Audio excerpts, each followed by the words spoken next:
आपकी আদালতে সোনু নিগমের উপরে অভিযোগ হলো যে ইনি খুবই কনফিউজড।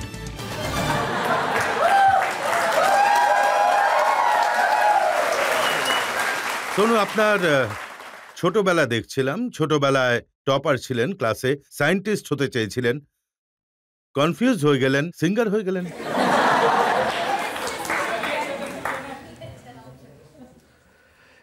এতে কনফিউশনের কোনো ব্যাপার নেই স্যার, এটাকে প্রতিটা বিষয়ে দক্ষ হওয়া বলে। যে যখন মানুষ যে আপনি প্রথমে পড়াশোনাতে যখন আমি পড়াশোনা করতাম তখন আমার ক্লাস ফেলো এখানে বসে আছে কৈলাস, ও জানে যে আমি পড়াশোনাতে কতটা ভালো ছিলাম আর আমি কতটা ওটাতে পড়াশোনার মধ্যে একদম ঢুকেছিলাম, পড়া। কিন্তু তার সঙ্গে সঙ্গে স্পোর্টসেও আমি ভালো ছিলাম আর গান আমার বাবা আমার মায়ের জন্য আমি পেয়েছিলাম, তাই আমি গানের ক্ষেত্রেও খুব পরিশ্রম করতাম, রেওয়াজ করতাম। একটা বয়স এলো যখন আমার মনে হয়েছিল oh my God, I want to be a scientist, আমি বিজ্ঞানী হতে চাই। আর আমি প্রত্যেকটা সায়েন্সকে এখনো পর্যন্ত আমি ডিসকভারি সায়েন্স দেখতে থাকি বা আমি ইউটিউবে যখন দেখি আমি কিছু না কিছু নতুন জানার চেষ্টা করি। তাই আমার এখনো ক্রেজ সায়েন্সের ব্যাপারে, বিশেষ করে ফিজিক্সের ব্যাপারে শেষ হয়নি। কিন্তু গানের ব্যাপারটা ওটা একটুখানি একটা লেভেল বানিয়েছিলেন।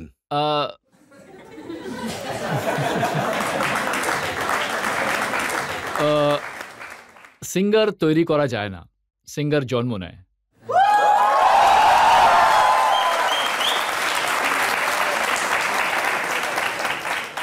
আমার জন্ম হয়েছিল গায়ক, আর তারপর 15 বছর বয়সে আমি দিল্লিতে অনেকগুলো কম্পিটিশন জিততে শুরু করি।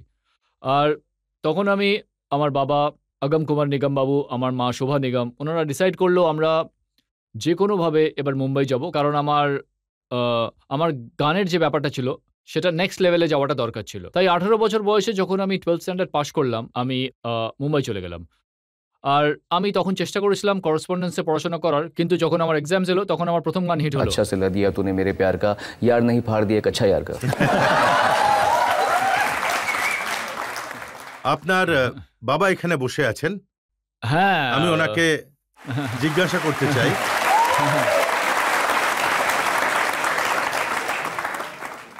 সাধারণত লোকেরা নিজের সন্তানকে বলে ডক্টর হতে, সায়েন্সে ইন্টারেস্ট থাকলে সায়েন্টিস্ট হতে, আপনি আটকাননি? উনি কোথায় কোন লাইনে যাচ্ছেন সিঙ্গার হতে? না, অ্যাকচুয়ালি আমি নিজে একজন সিঙ্গার, তাই আমি জানি যে কোন সিঙ্গারের কতটা বিশেষত্ব আছে আর সে কতদূর যেতে পারে। তাই ওটা আমি জেনে গেছিলাম যে ও হলো এক্সট্রা অর্ডিনারি সিঙ্গার আর ওর এটাতেই যাওয়া উচিত, আর এই যে ক্ষেত্রে সবচেয়ে বেশি এবিলিটি আছে, তাই আমাকে চিনেছেন আপনি একদম। আচ্ছা, কিন্তু সিঙ্গার হওয়ার আগে অ্যাক্টিং? হ্যাঁ, ছোটবেলায় আমি কিছু সিনেমাতে কাজ করেছিলাম অ্যাজ অ্যান অ্যাক্টর।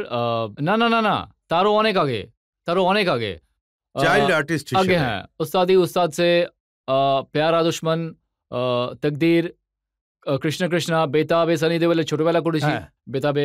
সো আমি অনেকগুলো সিনেমাতে অ্যাজ আ চাইল্ড আর্টিস্ট কাজ করেছিলাম। কি হয়েছিল, মুম্বাই এসেছিলাম আর ছোটবেলায় কিছুটা সময় আমরা মুম্বাইতে ছিলাম, আমি, মা, বাবা আর ছোট বোন। আর সব থেকে ছোট বোন এখানে জন্মেছিল মুম্বাইতে, তাই ওই সময় ছিলাম, তাই অ্যাক্টিং করেছিলাম।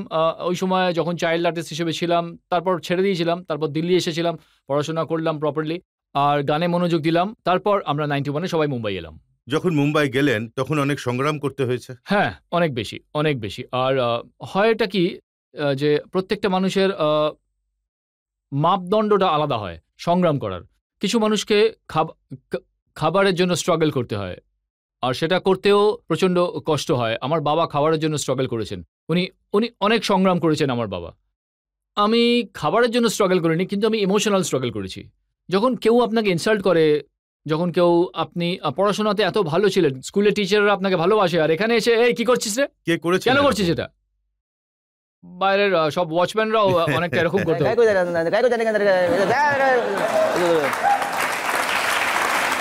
তারপর আমি আপনাকে একটা ইন্টারেস্টিং ঘটনা বলছি। একটা গান ছিল, খত লিখনা হামে খত লিখনা, এই গানটা আনু মালিক বাবু আমাকে দিয়ে গাইয়েছিলেন। তখন যখন রিহার্সাল হচ্ছিল, তো এটা খুব ভালো একটা ইনসিডেন্ট ছিল। আপনি বুঝতে পারবেন যে কি মানুষকে সহ্য করতে হয়। আর তখন আমি নতুন একেবারে আনকরা একটা ছেলে, জীবনে কখনো ইনসাল্ট দেখিনি। সবসময় ক্লাসি বাড়িতে আমার মা বাবা পর্যন্ত আমার সঙ্গে ভদ্রভাবে কথা বলে।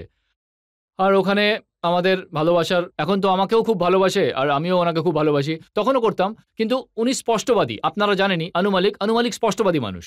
তখন উনি গান শেখাচ্ছিলেন। खत लिखना हमें खत लिखना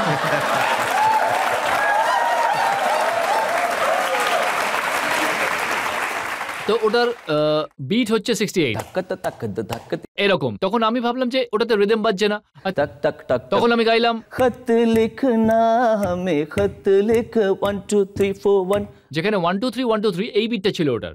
এবার প্রথমবার বলেছে আর প্রথমবারই আমি শিখে যাবো, এটা তো কাজের কথা না। তখন কি বললেন আমাকে, কিরে এখানে নাপিত হতে এসেছিস নাকি সিঙ্গার হতে এসেছিস? আমি আপনার আজ পর্যন্ত ইনসাল্টটা মনে আছে। আমি ওনাকে বলেওছিলাম যে আমি বলেছিলাম আপনি কতটা খারাপ লোক ছিলেন, কিভাবে আপনি সবাইকে বকা দিতেন, ভয় দেখান। এখন তো আমার মনে হি ইজ মোর লাইক আ বাড়ি। তাই আমি ওনাকে বলতে পারি যে আপনি কতটা ডেঞ্জারাস মানুষ ছিলেন, যে নিজের অল্প বয়সে ছোটবেলায় নিজের মা বাবার কাছে তো আপনি অনেক বড় টেনশন ছিলেন। তখন বলেন হ্যাঁ হ্যাঁ আমি ছিলাম। So this is the kind of these are the kind. কিন্তু এই যে আনু মালিক জিনিসটা আপনাকে অনেক হিট সং অনেক, দিয়েছেন। আনু মালিক সন্দেশে বাবুর, আতে হ্যাঁ। আমার ক্যারিয়ারে আনু মালিক বাবুর এত বড় যোগদান রয়েছে, আমি এই ব্যাপারটাই কখনোই অস্বীকার করতে পারবো না যে আমি যা কিছু হয়েছি ওটাতে অনেক বড় স্থান, অনেক বড় ভালোবাসা, অনেক বড় যোগদান আনু মালিক বাবুর রয়েছে। Undoubtedly about that. সন্দেশে আতে হ্যায় যেটা আমার প্রথম হেড গান ছিল, যার জন্য লোকেরা বুঝতে পারলো আমি ভালো গান গাইতে পারি, ওটা অনুজির ছিল। রেফিউজি থেকে শুরু করে इस प्यार को मैं क्या नाम दूं একটার পর একটা। तुमसे मिलके दिल का है जो हाल क्या कहें हो गया है। তাই হি ইজ ডান আমাকে অনেক। আর আজ পর্যন্ত আমার সদ্যই আমি বেগম জানে গান গেয়েছিলাম ওনার জন্য। সো ওনাকে আমি ভালোবাসি আর একটা আলাদা স্পিরিচুয়াল সম্পর্ক আছে। কিন্তু যে গানটা হিট হয়েছিল সেটা গায়কির গান ছিল না, সেটা ছিল ছন্দের গান। কোনটা, দিল স্যার? দিওয়ানা। ये दिल दीवाना হ্যাঁ, না এতে সুর ছিল। আপনাকে বলছি আমি কোথাও মিউজিকে না লোকেরা টাইপকাস্ট হয়ে যায়। তাই যখনই আমার সন্দেশে আতে গানটা বেরোলো, ওরা বললো হ্যাঁ ভালো হয়েছে, কিন্তু রফি সাহেবের মতো গায়, পেট্রিয়টিক গান হলে তখন গাইতে দেবো ওকে। আর ওই এরকম তো হতে পারে না। আমি ট্রেন্ডি গান চেয়েছিলাম, আমি মেইন স্ট্রিম গান চেয়েছিলাম। আমি জানতাম যে আমি ওয়েস্টার্ন মিউজিক শুনি, আমি ইংলিশ গান শুনি, আমাকে আধুনিক গান দাও। তাই এটা যে এই গানটা যে বেরিয়েছিল, এই যে দিল দিওয়ানা গানটা, এই গানটা আমাকে এমন একটা জায়গা করে দিয়েছে যে সুরেলা গানও গাইতে পারে আর অ্যাটিটিউডওয়ালা গানও গাইতে পারে। ততদিন এরকম কোনো গান আসেইনি।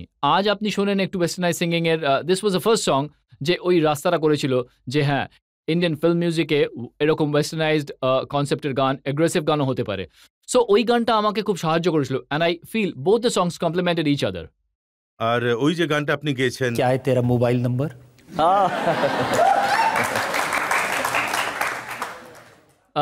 প্রত্যেকটা মানুষের, দেখুন আমার প্রথমে ওস্তাদ রফি সাহেবের ব্যাপারে আমি এটা বলতে চাই যে রফি সাহেব যেটা করেছেন ওটা, ओ दुनिया के रखवाले ওটাও গেয়েছেন। सर जो तेरा चकराए या दिल डूबा जाए आजा प्यारे কিন্তু উনি ওই গানটাও গেয়েছেন আর चाहे कोई मुझे जंगली कहे ওটাও গেয়েছেন। তো তাই সেরকম ভাবে হোয়াট ইজ মোবাইল নাম্বার আমার কাছে অ্যাজ অ্যান আর্টিস্ট ওনার শিষ্য হওয়ার কারণে আমি এটা ভেবেছিলাম যে লোকেরা আমাকে সব গানেই শুনবে, আমাকে কাল হোনাহর মতো স্পিরিচুয়াল গানও গাইতে শুনবে, আমাকে পেট্রিয়টিক গান গাইতেও শুনবে, আমাকে কমেডি গান গাইতেও শুনবে। আমি অনেকগুলো কমেডি গানও গেয়েছিলাম, ওগুলোতে যদিও এটা রোমান্টিক গান কিন্তু আসলে তো কমেডি গান। হোয়াট ইজ মোবাইল নাম্বার, ওটা তো কমেডি। তাই এরকম আমি অনেক গানই গেয়েছি আর এই গানগুলো আমাকে একটা প্রসার দিয়েছে। একটা দুটো এরকম গান গেয়েছি। উদাহরণ দিয়ে দিন, কোনটা কমেডি গান? একটা গান আমি গেয়েছিলাম, ওটার প্রথম লাইনটা আমার বিনোদ রাঠোর আমি গেয়েছিলাম। আমি পুরো গানটা আলতাফ রাজার মতো করে গেয়েছিলাম। ওটা मैं सूरज हूँ ना ना ना ना ना ना ना कहाँ राजा भोज कहाँ गंगू तेली कहाँ राजा भोज कहाँ गंगू तेली এরকম ভাবে গেয়েছিলাম।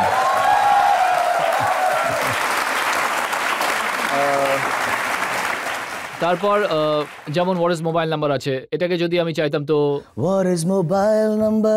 What is your style number? करनी है রোমান্টিক ভাবে গাইতাম, কিন্তু আমি জানতাম হিরো কে আছে, গোবিন্দা।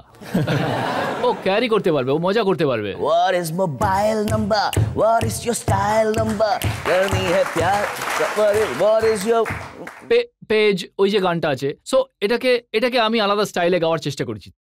তারপর একটা গান ছিল যেটা আমি আপনাকে বললাম, ইস প্যার কো ক্যা নাম দু, আমি সবসময় বলি যে লোকেরা এটা জানে না যে আমি এই গানটা অ্যাকচুয়ালি লাকি আলি থেকে ইনফ্লুয়েন্স হয়ে গেছি, বিকজ ওনার যে গান গাওয়ার স্টাইল আছে, আই অলওয়েজ লাইক লাকি আলি, ওই আওয়াজ একটা আলাদা আওয়াজ ছিল ওনার, তাই আমি ওই গানটা इस प्यार को मैं क्या नाम दूं, हो बेचैन दिल को कैसे आराम दूं, वो वो वो তাই আই স্টার্টেড লাইক হিম।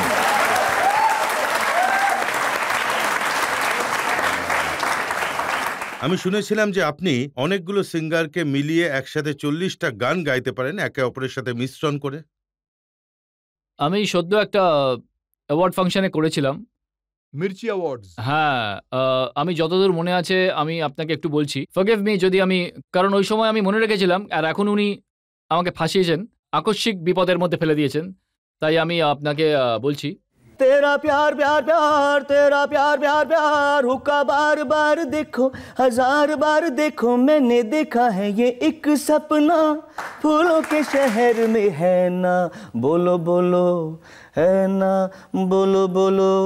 पापा को मम्मी से, मम्मी को पापा कहते हैं, बड़ा नाम करेगा, मगर ये मेरा दिल प्यार का दीवाना, दीवाना दीवाना, प्यार मांगा है तुम्ही से, ना इनकार करो, पास बैठो जरा सी आहट होती है तो दिल सोचता है कहीं ये वो तो नहीं, नहीं नहीं अभी नहीं, थोड़ा करो इंतजार। তো এরকম ভাবে গেয়েছিলাম, so it's a little effort, you no.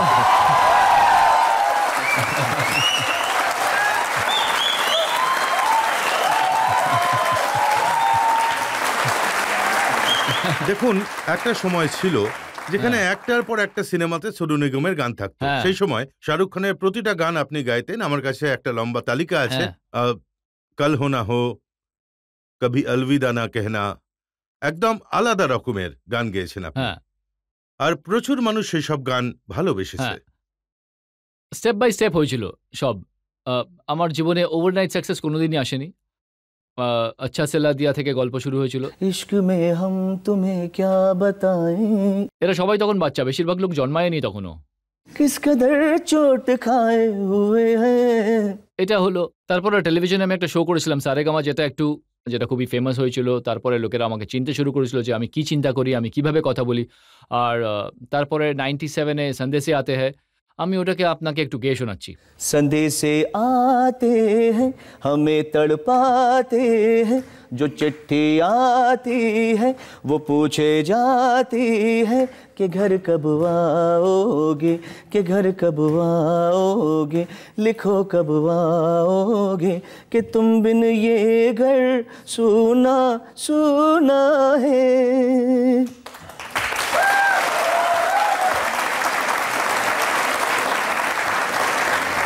আমি আপনাকে স্টেপ বাই স্টেপ নিয়ে যাচ্ছি, কিভাবে আমার মতে যেগুলো একটু আমার যে গানগুলো মনে পড়ছে, যেগুলো আমার লাইফে মাইলস্টোনের কাজ করেছে। তারপরে ये दिल दीवाना दीवाना है, ये दिल दीवाने ने मुझको भी कर डाला दीवाना।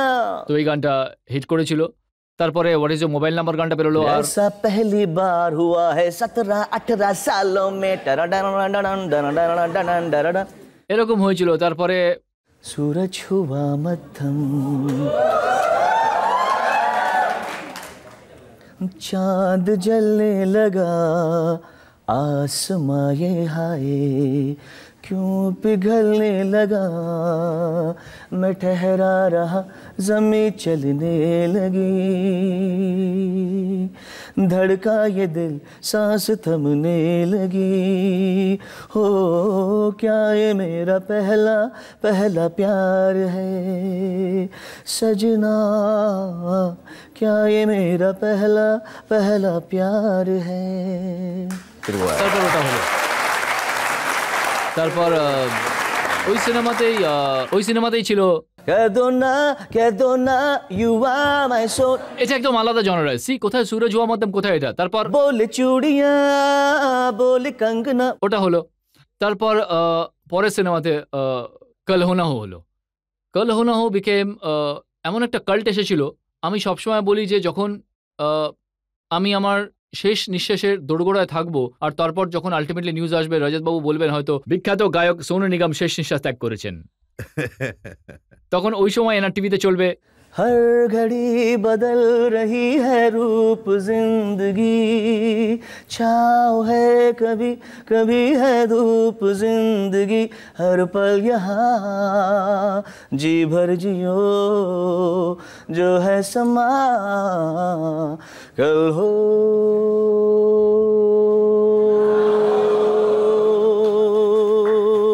न हो।